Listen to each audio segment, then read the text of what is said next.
जय हिंद। 18 अगस्त की पहली शिफ्ट में रेलवे ग्रुप डी में बायोलॉजी के जितने भी क्वेश्चन पूछे गए हैं साथियों, उन सभी क्वेश्चनों के बारे में डिस्कस करते हैं। देखिए, पहला क्वेश्चन आपसे पूछा गया है भैया कि विटामिन ई का केमिकल नेम क्या है। साथियों, ये केमिकल नेम भैया हर शिफ्ट में आपसे पूछा जा रहा है, तो आपको याद करके ही जाने हैं। मैं आपको सभी विटामिन के केमिकल नेम लिखवा देता हूं, आप नोट कर लेना और याद भी कर लेना। तो विटामिन ई का साथियों जो केमिकल नेम है वो क्या है भैया, तो टोकोफेरोल है। टोकोफेरोल। देखिए, विटामिन ए, इसका रासायनिक नाम क्या है, retinol. Vitamin D, calciferol. Vitamin E मैंने आपको बता दिया टोकोफेरोल है। विटामिन के, फाइलोक्विनिन या फिर नेप्टोक्विनिन।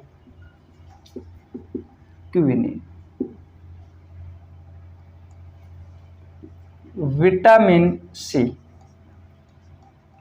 Ascorbic acid. ये केमिकल नेम है साथियों जितने लिखवा रहा हूं। Vitamin B, thiamine B1। Vitamin B2, riboflavin.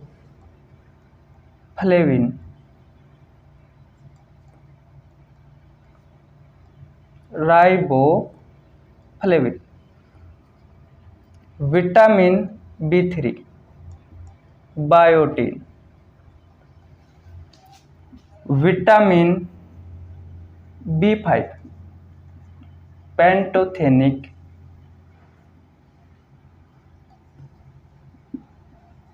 Acid. Vitamin B6, pyridoxine.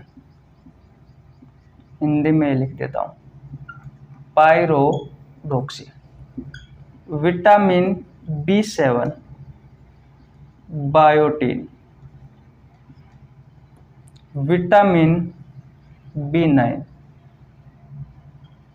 Maleic acid या फिर फोलिक अम्ल। और विटामिन B12 का रासायनिक नाम है साथियों साइनोकोबाल्मिन, जो कि साथियों आपसे 17 अगस्त की थर्ड शिफ्ट में भी पूछा गया था।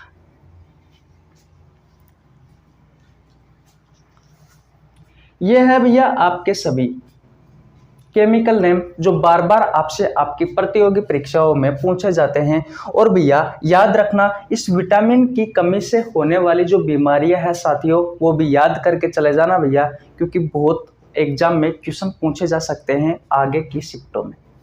तो बोलो, पहला क्वेश्चन आपको समझ में आया? स्क्रीनशॉट नहीं लिया है तो स्क्रीनशॉट ले लीजिए, आगे चलते हैं।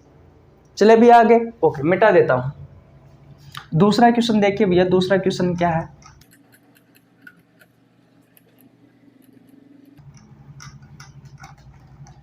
दूसरा क्वेश्चन आपसे पूछा गया है भैया कि मानव का वैज्ञानिक नाम। मानव का वैज्ञानिक नाम।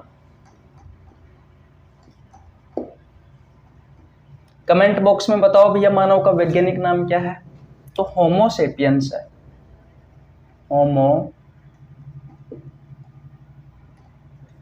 होमोसेपियंस है। बात क्लियर है?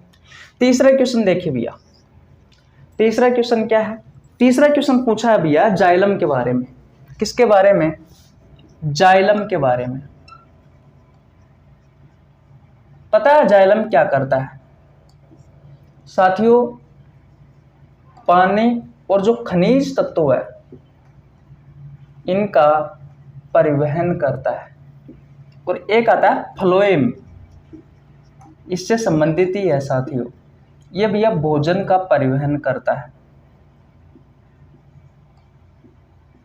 ये दोनों ही साथियों नलिका युक्त संरचना होती है। आपको पता है पानी का अवशोषण साथियों जड़ों के द्वारा किया जाता है। तो जड़ों से भैया जड़ जो होती है वो पानी का अवशोषण करती है, कुछ मात्रा में खनिज तत्वों का भी। और भैया पानी को यानी कि जल को और खनिज तत्वों को भैया ये जो नलीयुक्त जो संरचना है साथियों जाइलम, ये पादप में पूरे पादप में ऊपर पत्तियों तक साथियों परिवहन कराने में सहायक होती है। ठीक उसी प्रकार साथियों आपको पता है कि प्रकाश संश्लेषण की प्रक्रिया कहाँ होती है, तो भैया पत्तियों में होती है। पत्तियों में भोजन बनता है, तो साथियों उसको जड़ तक ले जाने का कार्य भोजन को किसका है, फ्लोएम का है। यानी कि भोजन का परिवहन तो फ्लोएम करवाता है और पानी का और खनिज का परिवहन कौन करवाता है, जाइलम। बात क्लियर है, ये क्वेश्चन क्लियर हुआ। और देखिए भैया एक क्वेश्चन पूछा है कि भैया पादपों में श्वसन,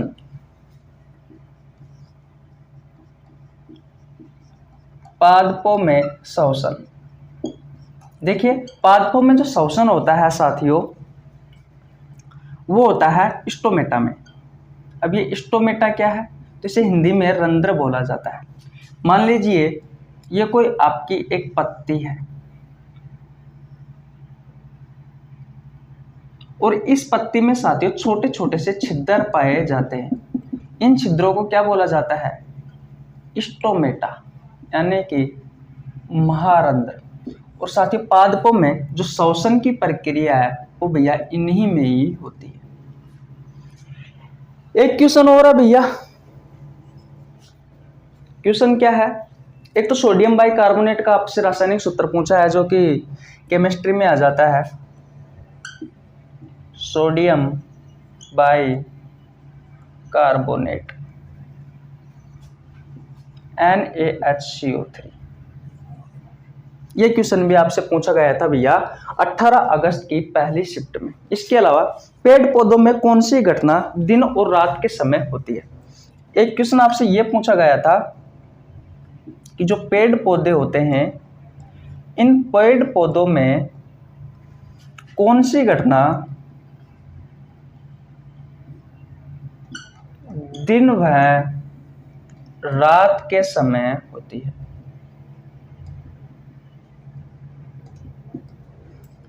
ऑप्शन में था साथियों, एक तो था प्रकाश संश्लेषण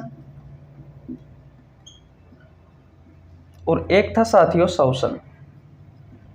तो याद रखना साथियों जो श्वसन की प्रक्रिया है ये भैया पेड़ पौधों में दिन भर रात होती है। और जो प्रकाश संश्लेषण है इसके बारे में तो मैंने आपको बताया था साथियों कि वातावरण से तो ली जाती है कार्बन डाइऑक्साइड, जड़ों से लिया जाता है जल, और सनलाइट और क्लोरोफिल प्रेजेंस में C6H12O6 ग्लूकोज, जल और भैया ऑक्सीजन का निर्माण करता है। यही है साथियों प्रकाश संश्लेषण की प्रक्रिया। और इसी प्रक्रिया के थ्रू साथियों पेड़ पौधे अपना भोजन बनाते हैं। अब आपको अच्छे से दिखाई दे रहा होगा, दिखाई दे रहा है ना, हाँ ये होता है भैया।